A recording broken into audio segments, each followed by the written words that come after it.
An index released this week marking World Press Freedom Day warned that media freedom is under threat in more countries than ever before. Reporters Without Borders, who compile the index, say the environment for journalism is bad in 7 out of 10 countries. In Africa, the situation is classified as bad in nearly 40% of countries on the continent. And the Sahel region in particular is said to be in the process of becoming a no-news zone. I'll be talking to an expert for more on that in a moment. But first, Eritrea is ranked the worst country for press freedom in Africa. We met a journalist and poet who was imprisoned for her work. The report you're about to see begins with Yirgalem Fisseha Mebrahtu reading the words of a poem she wrote that led to her incarceration. Autista ጉዕዞና ሓባጥን ጉባጥን ኣለዎ ጎደና እዛ ሚኒባስ ትንፋስና ጽዕነታ ሃንቀውና በልናዮ ዕረፍታ ሓንሳብ ተላግዓ ሓንሳብ ተሓቁና ሓንሳብ ተደቀሳ ዓድኸ ኣተና ቃልካ ይነበረን ኣውዑል ፈለማ. A poem that led to prison and almost death. 14 years ago, Eritrean writer Yirgalem Fisseha Mebrahtu was arrested for her words. She wanted to publish her collection of poems, but fell foul of the censors. Authorities interpreted the driver in her poem as President Isaias Afwerki. The dictator has ruled the country for more than 3 decades and is accused of crimes against humanity. This poem tells the driver to drive carefully because he's carrying people, to wear a seatbelt, and that he's responsible for those in the car. If the driver doesn't want that responsibility, he should let others drive the car. She was taken into custody and interrogated. They said the poem was about the president. I said it wasn't. Then I was beaten until I lost consciousness. The torture never stopped.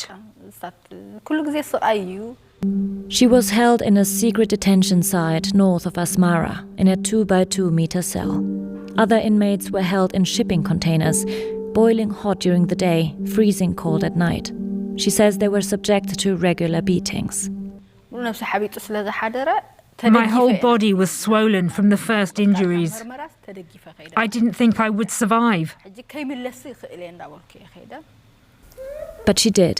After 6 years in prison, without explanation, she was freed. As soon as she could, she fled the country. But not only her poems got her into trouble, she also worked as a radio journalist in Eritrea's capital, Asmara. There is no freedom of the press in Eritrea. Private newspapers have been shut down and there is only one state media that serves propaganda. Eritrea is one of the world's biggest jailers of reporters. Journalists have either fled the country or are in prison. Yirgalem now lives and works in Germany, touring the country, reading the poems she wrote in prison.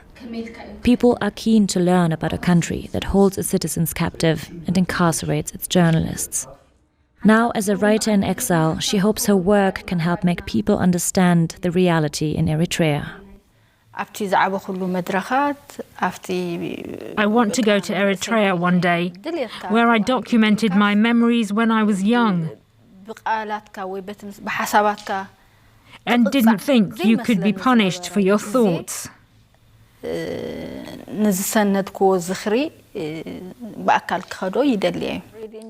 But for now, she doesn't see a future for herself in the world's most censored country.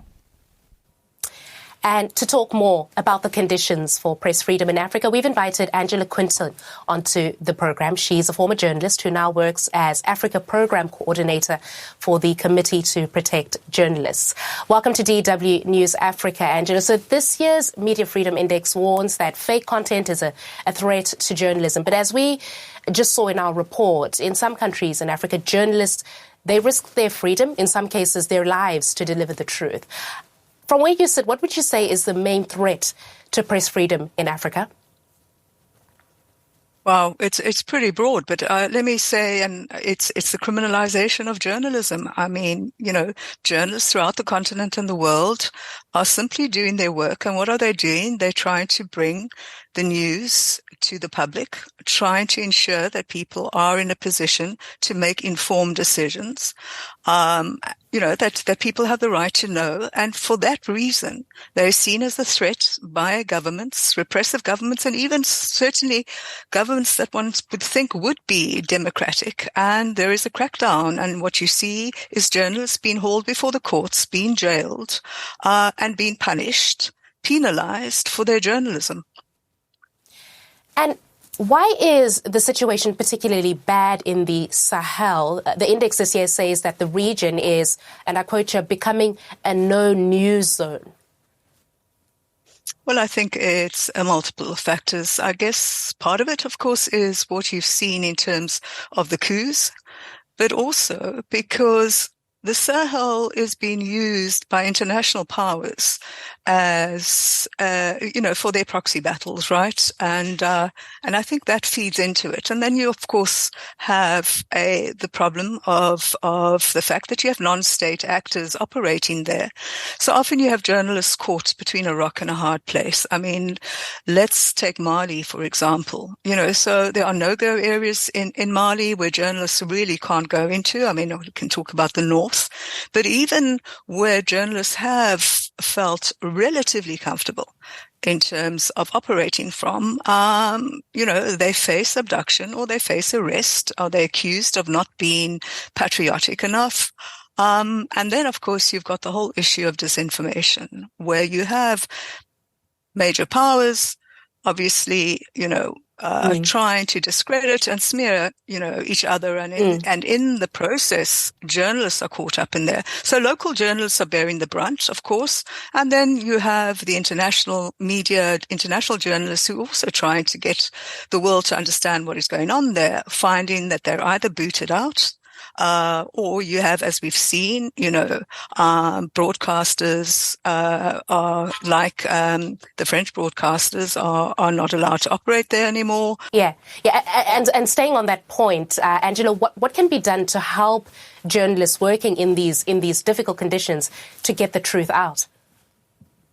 Well, I think definitely organizations like us and the international community need to actually walk the talk. It's all very well, saying that we are, that we believe in free expression, but we need to ensure that we do more than just, issuing public statements. It's very important for journalists on the ground to feel that they are being heard and that there is someone in their corner. That was Angela Quintal, Africa Program Coordinator for the Committee to Protect Journalists, joining us from New York.